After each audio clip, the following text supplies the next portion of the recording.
Hello friends, how are you all? I'm Vali and today I'm going to discuss some practice questions of Thorndike and the Skinner's theory.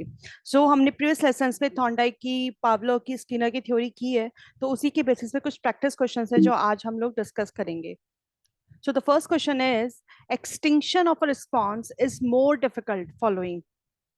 जब आपका response का extinction होना बहुत difficult हो जाए, that means के response दिया जा रहा है फिर स्टिमुलस प्रेजेंट किया जा रहा है, तो ये कब एक्सटिंक्ट होता है? मैंने आपको बताया था जब हमने स्किनर की थ्योरी की थी, तो उसके अंदर क्या था, एक तो रीइंफोर्समेंट की बात की जाती है, दैट मीन्स एक कंटिन्यूस रीइंफोर्समेंट और आपका एक पार्शियल रीइंफोर्समेंट.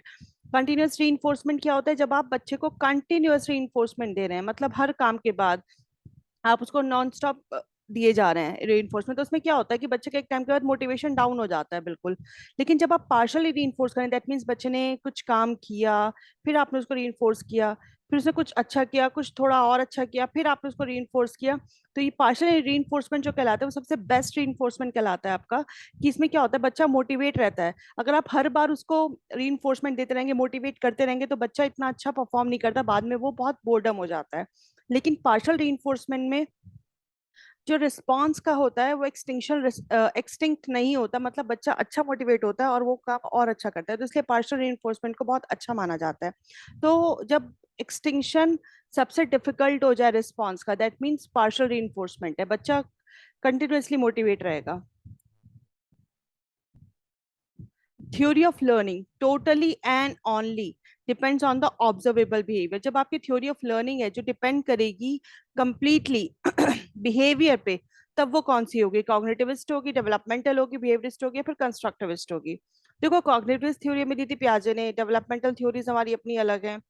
कंस्ट्रक्टिविस्ट जो हमारे थ्योरीज कंस्ट्रक्टिविस्ट है, जिन्होंने कंस्ट्रक्टिविस्ट थ्योरी की बात की है कि बच्चा जो है कंस्ट्रक्ट करके सीखता है. लेकिन जब आप किसी के बिहेवियर को ऑब्जर्व कर रहे हो कंप्लीटली, तो ये आपका बिहेवियरिस्ट थ्योरीज में आ जाता है. थ्योरीज ऑफ लर्निंग में जब आप किसी के बिहेवियर को मॉडिफाई कर रहे हो, ऑब्जर्व कर रहे हो, तो ये आपका बिहेवियरिस्ट में आता है.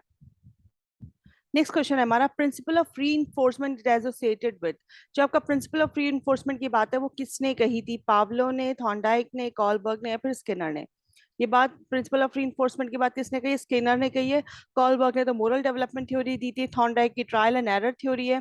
पावलोव की हमारी क्लासिकल कंडीशनिंग थ्योरी है, जिन्होंने किस पे किया था एक्सपेरिमेंट? डॉग पर.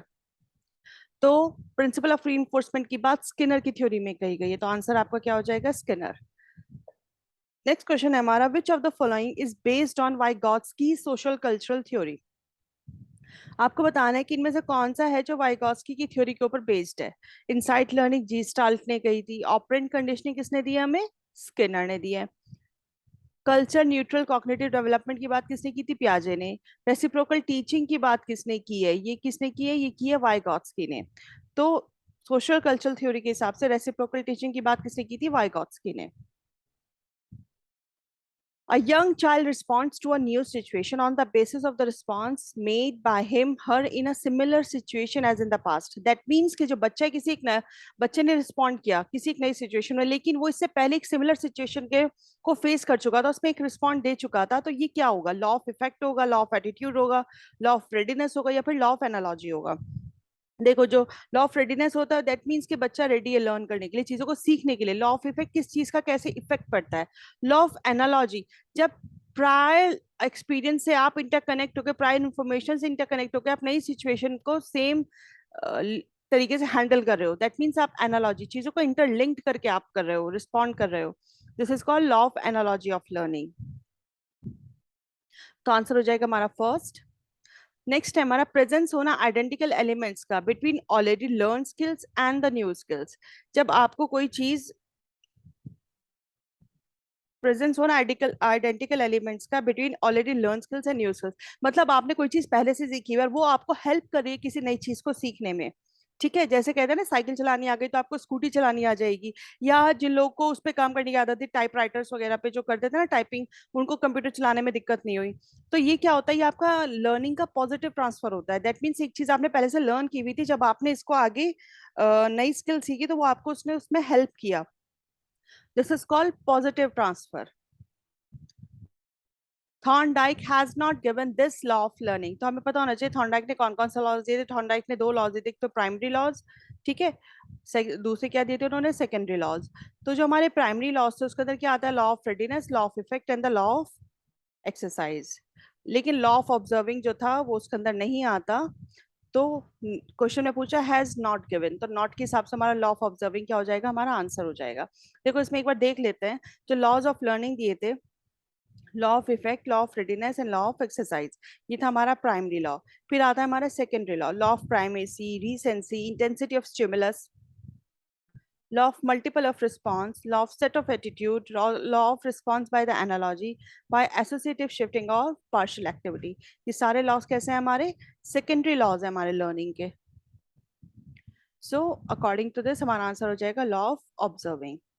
नेक्स्ट क्वेश्चन है हमारा, in learning Pavlov's conditioning theory he experimented on. हमारे पावलो ने, इवन पावलो ने जो क्लासिकल कंडीशनिंग की थ्योरी दी थी, उन्होंने एक्सपेरिमेंट किसके ऊपर किया था, कैट के ऊपर, डॉग के ऊपर, मंकी के ऊपर या फिर रैट के ऊपर।